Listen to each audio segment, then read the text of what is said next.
que les puissants entendent nos voix. Sommes-nous obligés d'écouter ces gens de peu?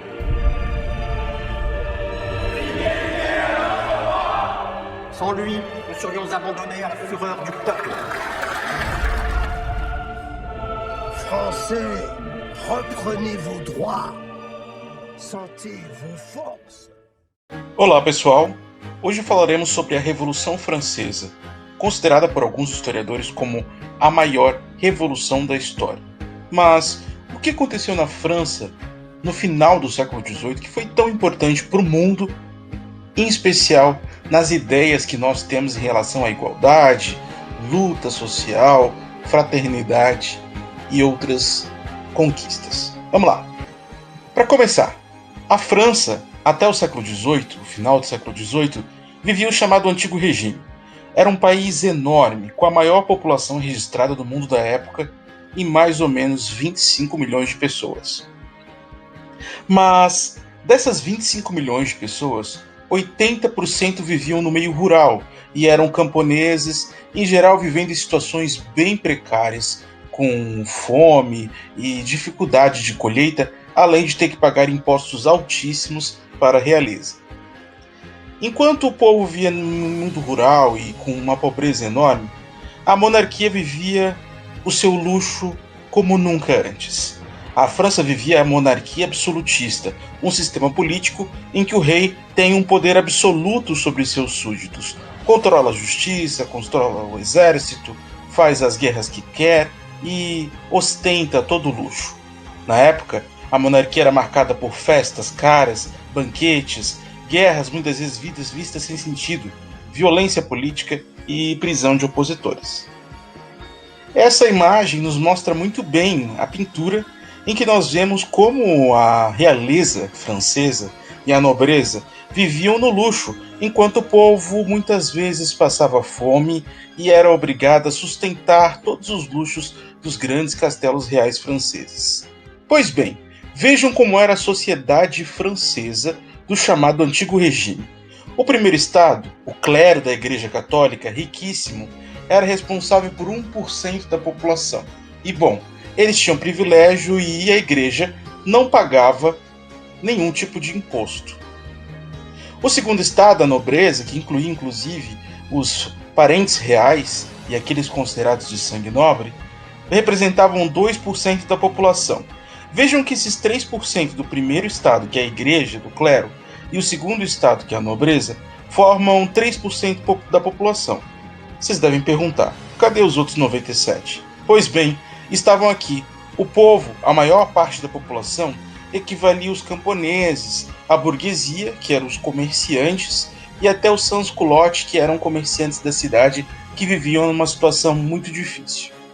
Pois bem, 97% da população representava a maior parte dela e arcava com o pagamento de todos os impostos, enquanto a realeza vivia naquele luxo que a gente acabou de falar, uma situação de extrema desigualdade. Os sans-culottes, por exemplo, eram artesãos, trabalhadores e até pequenos proprietários que viviam nos arredores de Paris. Recebiam esse nome porque não usavam elegantes calções que a nobreza vestia, mas uma calça de algodão grosseira. Sans-culotte significa em francês sem calça. Pois bem, temos uma grave situação de desigualdade social que existia na França do Antigo Regime. Essa exploração do terceiro estado causava cada vez mais incômodo na população. E vejam que em 1788, um grave inverno, muito abaixo da média, com frio terrível, destruiu as plantações dos camponeses, deixando uma fome devastadora por parte da França. Isso fez com que os franceses se revoltassem muito, principalmente porque dentro dos castelos havia uma quantidade de comida estocada, banquetes, enquanto o povo passava fome. Uma grave crise econômica aconteceu na França e os impostos aumentavam. Para além disso, guerras sem sentido para a população aconteciam e davam mais custos para a França. Ao mesmo tempo, ideias sobre liberdade, igualdade e fraternidade circulavam entre os franceses, fazendo com que essa injustiça fosse tomada como algo inaceitável. E No entanto, a Revolução Francesa aconteceu a partir de 1789, deixando a França de cabelo em pé e praticamente influenciando o mundo inteiro. Everybody wants to rule the world.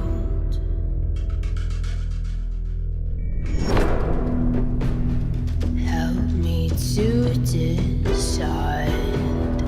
Help me make the most of freedom and of pleasure. Nothing ever lasts forever. Everybody wants to rule the world. There's a room where the light won't find you, holding hands while the walls come tumbling down. O povo pegou em armas e, cansado de tanta opressão durante tantos séculos, saqueou as propriedades, botou fogo nos castelos, cortou cabeças. A violência foi tomada pela Revolução. Em 14 de julho de 1789 acontecia o primeiro marco da Revolução Francesa, a tomada da Bastilha, uma prisão até então destinada aos opositores políticos dos reis e que tinha muito armamento. A tomada da Bastilha é simbólica, pois representa a queda de um dos principais símbolos do regime da monarquia absolutista e também iniciou essa grande revolução que, embora contasse com ideais muito nobres, foi extremamente violenta. Enquanto os revolucionários tomavam as ruas de Paris e outras cidades, se fazia um documento muito importante, a Declaração dos Direitos do Homem e do Cidadão, o primeiro documento que defende a igualdade de todos perante a lei e que foi produzido durante uma revolução social. Até hoje, algumas ideias contidas na declaração são importantes, como a presunção de que todos somos inocentes até ser provado o contrário, ou de que devemos alcançar a igualdade de todos perante uma lei máxima do país. Durante a Revolução, a violência tomou tanta conta que, numa tentativa de fuga, o rei Luís XVI e sua mulher, Maria Antonieta, foram mortos e guilhotinados. Sua cabeça foi mostrada em praça pública. A Revolução marcou uma era de muita violência e muita agitação social, e boa parte de seus ideais ainda estão presentes nos nossos dias. Vejam que a ideia de que um povo é capaz de mudar a sociedade iniciou com a Revolução Francesa. Após ela, greves, revoluções, revoltas, motins, insurreições e demais mobilizações aconteceram sem parar e estão presentes até o tempo que vivemos hoje. A Revolução Francesa, embora tenha contado com uma violência extrema, disseminou ideais que programamos até hoje para a evolução da sociedade: igualdade, liberdade e fraternidade, principalmente. A burguesia tomou conta da França e principalmente boa parte do mundo depois da Revolução, mas continuamos procurando por esses ideais. Não cortamos mais as cabeças dos reis, mas essas ideias permanecem como projetos de sociedades melhores que temos. A Revolução foi sangrenta, violenta, cheia de reviravoltas e serve para estudarmos um pouco até que ponto chega a autoridade de um governante e em que ponto está o poder de um povo de mudar essa situação. Ficamos por aqui, pessoal. Revejam essa videoaula, o seu material e até mais.